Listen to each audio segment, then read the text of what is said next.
Thomas the Tank Engine wouldn't stop being a nuisance. Night after night, he kept the other engines awake. "I'm tired of pushing coaches. I want to see the world."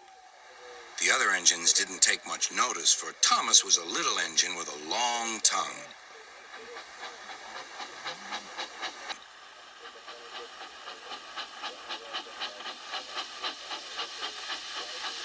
But one night, Edward came to the shed. He was a kind little engine and felt sorry for Thomas. "I've got some freight cars to take home tomorrow. If you take them instead of me, I'll push coaches in the yard." "Thank you," said Thomas. "That will be nice." Next morning, Edward and Thomas asked their drivers, and when they said yes, Thomas ran off happily to find freight cars.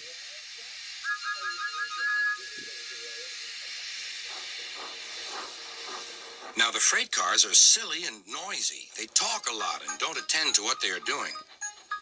And I'm sorry to say, they play tricks on an engine who is not used to them.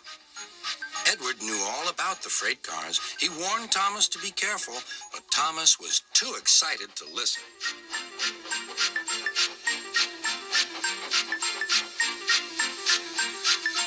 The shunter fastened the coupling, and when the signal dropped, Thomas was ready. The conductor blew his whistle. "Beep, beep," answered Thomas, and started off. But the freight cars weren't ready.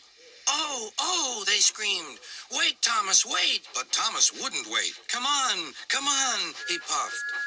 "All right, don't fuss. All right, don't fuss," grumbled the cars.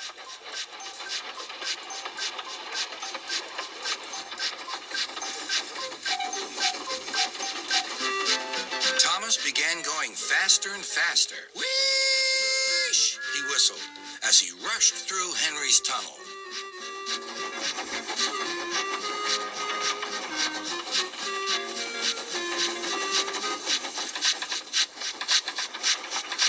"Hurry, hurry," called Thomas. He was feeling very proud of himself. But the cars grew crosser and crosser. At last, Thomas slowed down as he came to Gordon's Hill.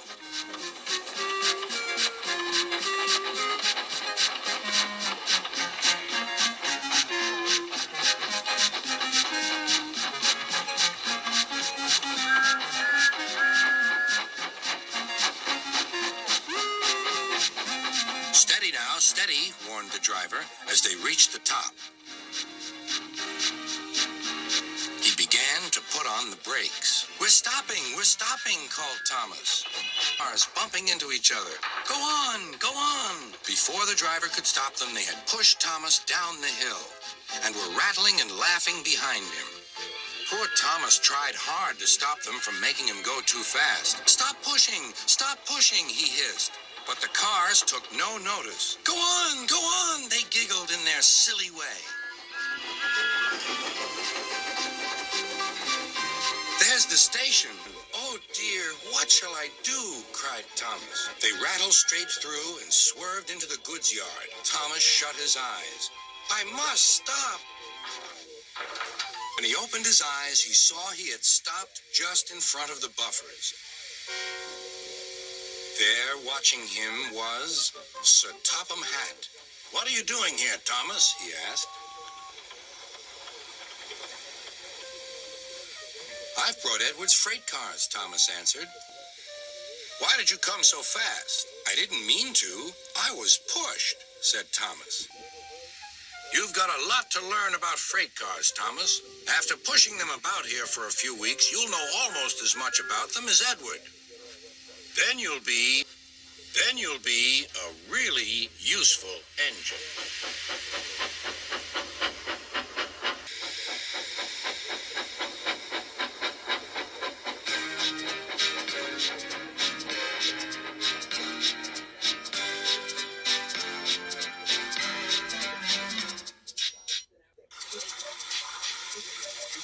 Every day, Sir Topham Hatt came to the station to catch his train. "Hello," he always said to Thomas. "Don't let the silly freight cars tease you. Remember, you have an important job as a special helper in the train yard."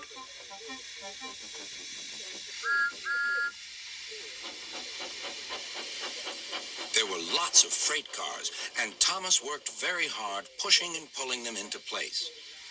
There was also a small coach and two strange things his driver called cranes. "That's the breakdown train," he told Thomas. "The cranes are for lifting heavy things like engines and coaches and freight cars."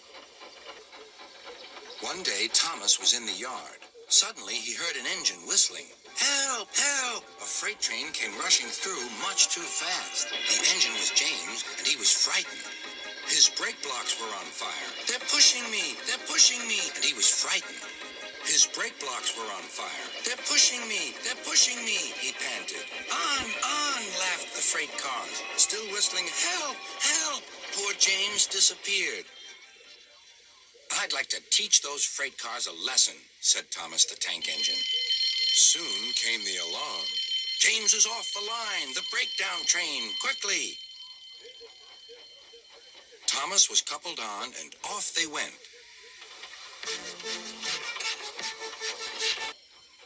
Thomas was coupled on, and off they went.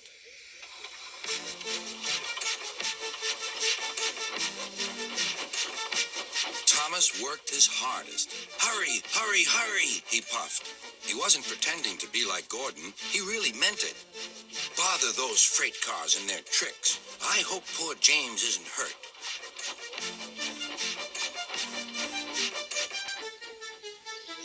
James's driver and firemen were feeling him all over to see if he was hurt.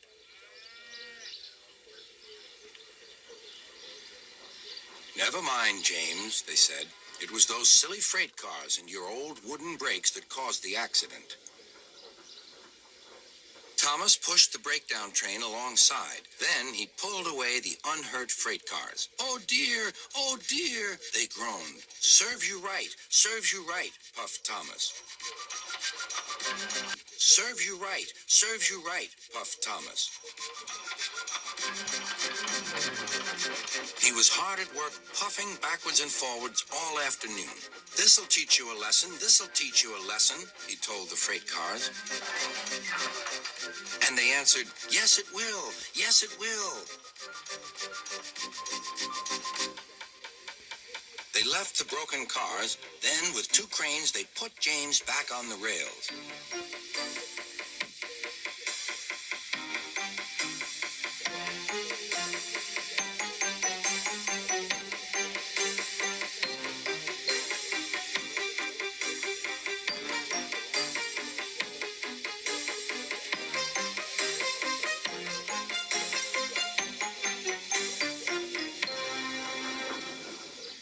He tried to move, but he couldn't, so Thomas helped him back to the shed.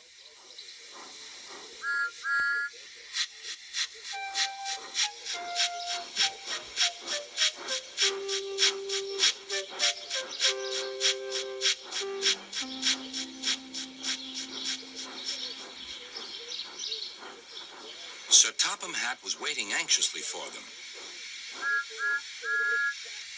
"Well, Thomas," he said, "I've heard all about it, and I'm very pleased with you. You're a really useful engine.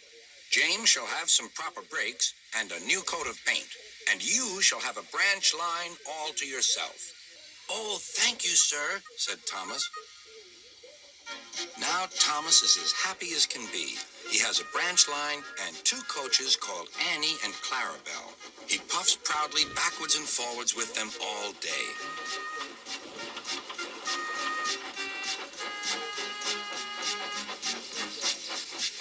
He is never lonely. Edward and Henry stop quite often and tell him the news.